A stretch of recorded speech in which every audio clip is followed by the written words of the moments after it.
어머님, 저희가 준비한 작은 선물입니다. 딸이 조심스레 선물을 건넸습니다. 고급 한과 세트였죠. 어머, 이런 건 준비하지 말지. 우리는 이런 한과 말고 백화점 VIP 라운지에서 주문 제작한 것만 먹는데. 그나저나 어머니는 안 계시다고 들었는데 아버님 혼자 키우셨다면서요? 아무래도 걱정이네요. 며느리가 될 사람이 여자의 도리를 제대로 배웠을까? 저희 집안은 3대째 명문가의 며느리들이 이어져 왔어요. 예의범절이나 가문의 품격이 매우 중요하죠. 아무래도 우리 집안과는 격이 좀 다른 것 같네요. 어머니도 안 계시고 가정교육도 제대로 못 받았을 텐데. 찻잔을 쥔 딸의 손가락 마디가 하얗게 변해갔습니다. 어린 시절 운동회 날 엄마 없다고 놀림 받고도 씩씩하게 웃어 보이던 그 아이. 중학교 참관 수업 날 엄마 대신 온 아빠를 부끄러워하지 않고 자랑스레 소개하던 그 아이. 20살 성인식 날 아빠가 엄마 목까지 해주셨어요. 라며 울먹이던 그 아이가 지금 이 자리에서 한 여자의 말 한마디에 28회의 자존심이 무너져 내리고 있었습니다. 이제는 더 이상 지켜볼 수 없었습니다. 오늘 사연은 부인과 사별 후 홀로 딸을 애지중지 잘 키워 딸을 결혼시키려는데 상견례 자리에서 예비 시어머니가 무례해서 딸을 파혼시킨 김길수 씨의 이야기입니다. 본격적인 사연 소개에 앞서 구독과 좋아요, 알림 설정까지 해주시면 매일 아침 새로운 사연을 실시간으로 만나실 수 있습니다. 그럼 지금부터 사연 소개 시작하겠습니다. 안녕하세요. 올해 55대는 김길수입니다. 혼자 외동딸을 키웠습니다. 이렇게 말씀드리고 나면 사람들은 대개 어머님은 어디 계시냐고 묻습니다. 그럴 때마다 잠시 숨을 고르게 됩니다. 32년 전, 그러니까 제가 23 뛰던 해 봄날 아내는 갑작스러운 교통사고로 세상을 떠났습니다. 당시 3살이던 딸아이와 저는 그렇게 둘이서 새로운 삶을 시작해야 했습니다. 퇴근 무렵이면 어린이집 창가에 매달려 아빠를 기다리던 딸아이의 모습이 지금도 선명합니다. 그 작은 얼굴에 피어나던 해맑은 웃음은 제게 살아갈 이유자 힘이었습니다. 회사에서 야근이 잦았지만 딸이 잠들기 전에 꼭 한 번은 안아주려 했습니다. 때론 지하철에서 졸다가 역을 지나치기도 했고 아이가 아플 때면 휴가를 내고 직장 상사의 눈치를 봐야 했습니다. 명절이면 친척들이 재혼을 권했습니다. 아이에게도 어머니가 필요하지 않겠냐는 말에 수없이 흔들렸지만 딸아이의 작은 손을 잡을 때면 이대로도 충분하다는 생각이 들었습니다. 어쩌면 저는 아내의 빈자리를 딸에 대한 사랑으로 채우고 있었는지도 모릅니다. 20년 넘게 근무한 제조회사에서 과장으로 일하며 딸을 키웠습니다. 봉급날이면 을의 딸과 단둘이 외식을 했고 주말이면 한강공원을 산책했습니다. 지금 생각해보면 그때의 소소한 일상이 우리에겐 가장 행복한 시간이었던 것 같습니다. 딸은 이제 대기업 마케팅팀에서 일하는 당찬 직장인이 되었습니다. 제 키를 훌쩍 넘어 170cm의 훤칠한 키에 엄마를 닮아 긴 생머리를 하고 있죠. 주변에서 늘 참 잘 키우셨다고 합니다. 그럴 때마다 우리 딸이 잘 자라줘서 너무 고맙고 가슴 한켠이 뭉클해집니다. 올해 초 딸이 조심스레 한 남자를 소개했습니다. 4년차 연인이라고 했죠. 처음엔 마음이 복잡했습니다. 기쁨 반 서운함 반이었을까요? 하지만 이제 딸의 새로운 인생을 축복해주고 싶었습니다. 그렇게 시작된 상견례 자리. 그날의 5분은 제 인생에서 가장 긴 그리고 가장 짧은 시간이었습니다. 이 사연을 나누는 것은 그날의 선택이 옳았는지 돌아보고 싶어서입니다. 그리고 저처럼 자녀를 향한 마음에 한없이 약해지는 부모님들께 작은 위로와 용기가 되었으면 하는 바람에서입니다. 여보, 많이 힘들었지? 퇴근길 지하철에서 스르르 눈이 감길 때면 아내의 목소리가 들리는 것 같았습니다. 아빠, 오늘은 일찍 와요? 응, 오늘은 일찍 갈 거야. 아빠가 약속할게. 정말요? 새끼손가락 고리 걸고. 그래, 우리 강아지. 출근 전 어린이집에 데려다 주면서 나눴던 대화가 떠오릅니다. 약속을 지키지 못할 때면 죄책감에 가슴이 무거웠죠. 하지만 딸아이는 늘 웃으며 이해해 주었습니다. 아빠, 나 오늘 상장 받았어요. 우와, 우리 딸 대단한데. 뭘로 받았어? 착한 어린이상이요. 선생님이 몸이 불편한 친구 도와준다고. 초등학교 3학년, 그날 저는 딸을 꼭 안아주며 울었습니다. 아빠, 나 중학교 들어가면 머리 파마해도 돼요? 고등학교 가면 해도 될까? 흥, 엄마 없는 아이라는 말 듣기 싫다고요. 사춘기 딸아이의 말에 가슴이 철렁 내려앉았습니다. 미안해. 우리 공주님. 예쁘게 해줄게. 아빠, 대학교 붙었어요. 제가 정말 붙었다고요. 겨울비가 내리던 날 딸은 합격 통지서를 들고 펑펑 울었습니다. 이제 엄마한테 자랑스러운 딸이 된 것 같아요. 그날 밤 우리는 소주 한 잔을 나눴습니다. 딸의 첫 술이었죠. 아빠, 저 취업했어요. 정말? 어디? 대기업이요.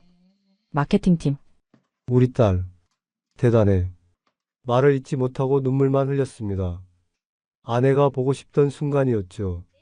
아빠 다음 주 토요일에 시간 되세요. 퇴근하고 돌아온 딸이 소파에 앉더니 꺼낸 말이었습니다. 평소와 다른 떨리는 목소리에 고개를 들었죠. 왜? 그게 제가 만나는 사람이 있는데요.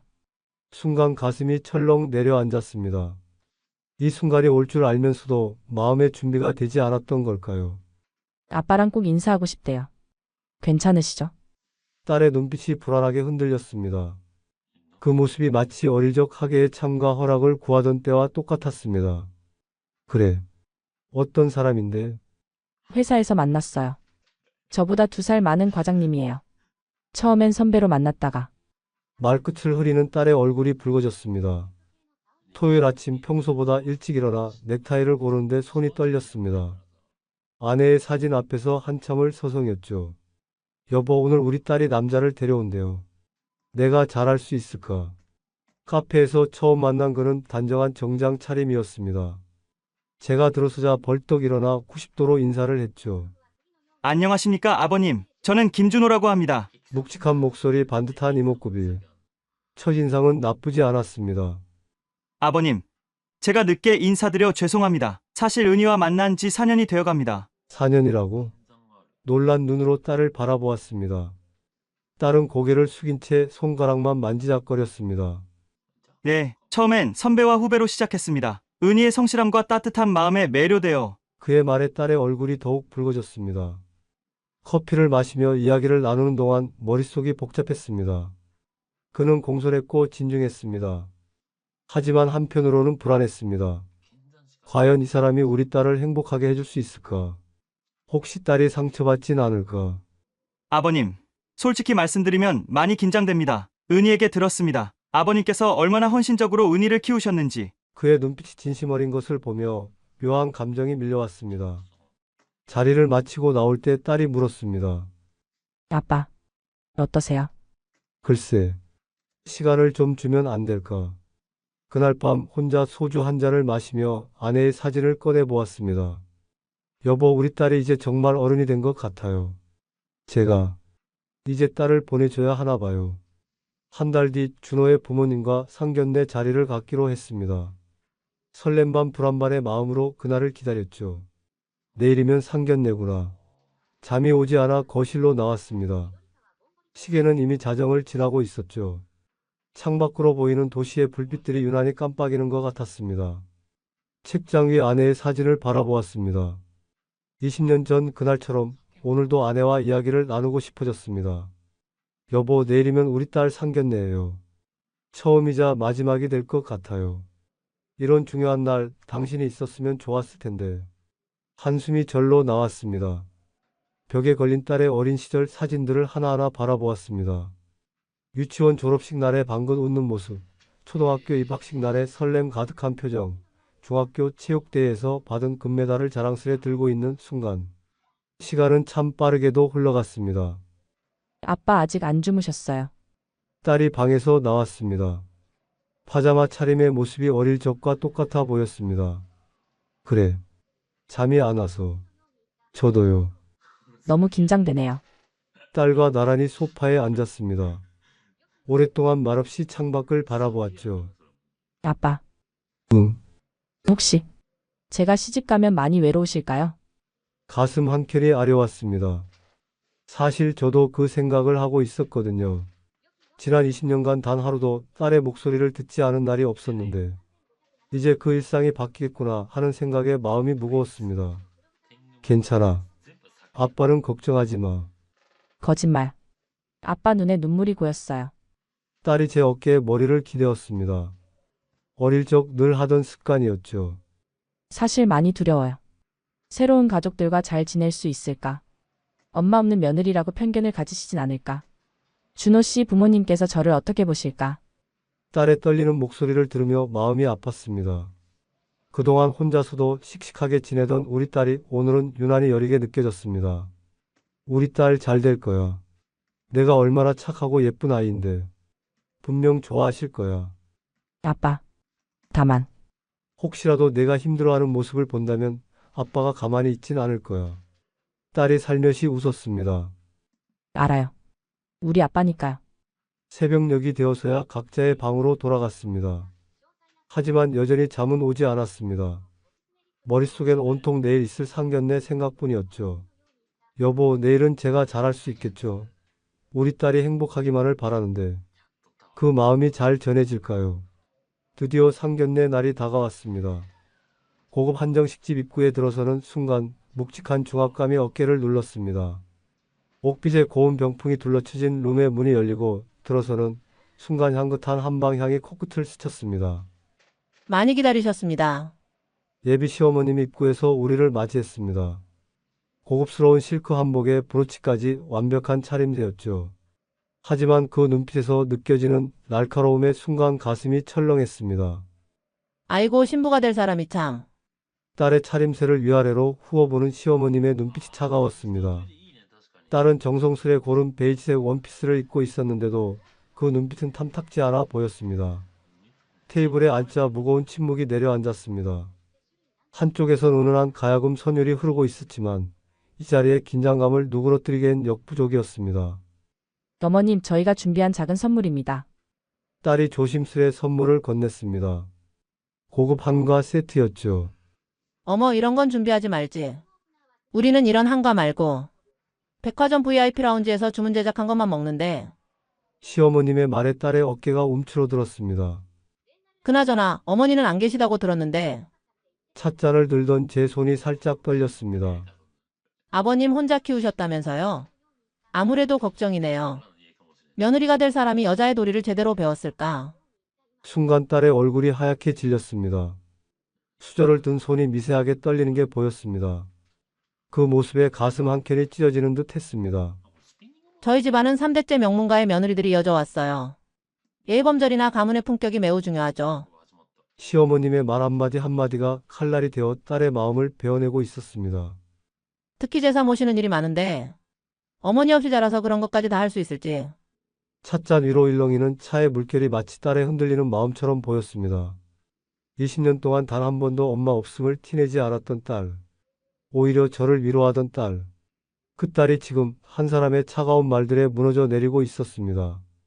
찹쌀떡을 자르는 칼의 소리가 무겁게 울렸습니다. 그 순간 예비 시어머님의 입에서 가장 날카로운 말이 흘러나왔습니다. 아무래도 우리 집안 가는 격이 좀 다른 것 같네요. 어머니도 안 계시고 가정교육도 제대로 못 받았을 텐데 우리 집안의 며느리감으로는 그 말이 떨어지는 순간 딸의 얼굴에서 모든 혈색이 사라졌습니다. 20년이란 세월 동안 한 번도 보지 못했던 표정이었습니다. 마치 설이 맞은 꽃잎처럼 하얗게 질린 얼굴, 붉게 물들어가는 눈과 미세하게 떨리는 입술. 찻잔을 쥔 딸의 손가락 마디가 하얗게 변해갔습니다. 어린 시절 운동회 날 엄마 없다고 놀림받고도 씩씩하게 웃어 보이던 그 아이. 중학교 참관 수업 날 엄마 대신 온 아빠를 부끄러워하지 않고 자랑스레 소개하던 그 아이. 20살 성인식 날 아빠가 엄마 몫까지 해주셨어요. 라며 울먹이던 그 아이가 지금 이 자리에서 한 여자의 말 한마디에 28회의 자존심이 무너져 내리고 있었습니다. 딸의 눈가에 맺힌 눈물이 테이블 위로 떨어졌습니다. 그 순간 저는 딸의 마음속에 켜켜이 쌓여있던 상처들이 보였습니다. 엄마 없이 자란다는 게 얼마나 힘들었을지, 늘 씩씩한 척 웃어야 했던 그 마음이 얼마나 아팠을지 저는 알고 있었습니다. 딸이 어떤 날은 늦은 밤 몰래 엄마의 사진을 보며 울었다는 것을, 명절 때면 친구들이 엄마와 함께 찍은 사진을 보며 가슴 한켠이 아려왔다는 것을. 하지만 단 한 번도 그 아픔을 내색하지 않았던 우리 딸이 이제는 더 이상 그 무게를 견딜 수 없다는 듯 어깨를 떨고 있었습니다. 죄송합니다만 제 목소리가 떨려 나왔습니다. 죄송하지만 그건 편견이십니다. 제 목소리가 생각보다 단단하게 나왔습니다. 편견이라뇨? 현실을 말씀드리는 건데요. 며느리가 시집살이를 할 텐데 어머니 없이 자란 애가 어떻게 시집살이를 제대로 할 수 있겠어요? 친정어머니도 없으니 누구한테 배우겠어요? 그때였습니다. 딸의 눈가에 맺힌 눈물이 보였습니다.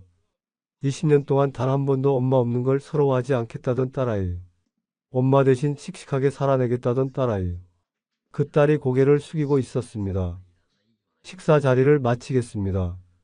자리에서 일어났습니다. 앉으세요. 아직 이야기가. 더 이상의 이야기가 필요 없을 것 같네요. 딸의 손을 잡았습니다. 차가워진 딸의 손이 제 손 안에서 미세하게 떨렸습니다. 아버님, 진정하시고. 예비 사위가 말을 걸었지만 이미 제 마음은 서 있었습니다. 우리 딸은 훌륭하게 자랐습니다. 엄마 없이 자랐다고 해서 예의범절이나 가정교육이 부족하단 건 큰 오산이시네요. 제가 아버지로서 부족한 점이 많았지만 우리 딸은 누구보다도 바르고 착하게 자랐습니다. 아버지, 딸이 떨리는 목소리로 불렀습니다. 이제 가자. 더 이상 이 자리에 있을 이유가 없구나. 식당을 나서는 순간 예비 사위가 뒤따라 나왔습니다. 아버님, 죄송합니다. 어머니가 원래 저렇지 않은데. 자네는 좋은 청년이야. 하지만 이 결혼은 어려울 것 같네.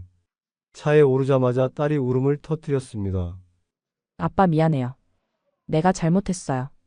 우리 딸이 뭘 잘못했어. 아빠가 미안하다. 좋은 예비 신랑을 못 만나게 해서.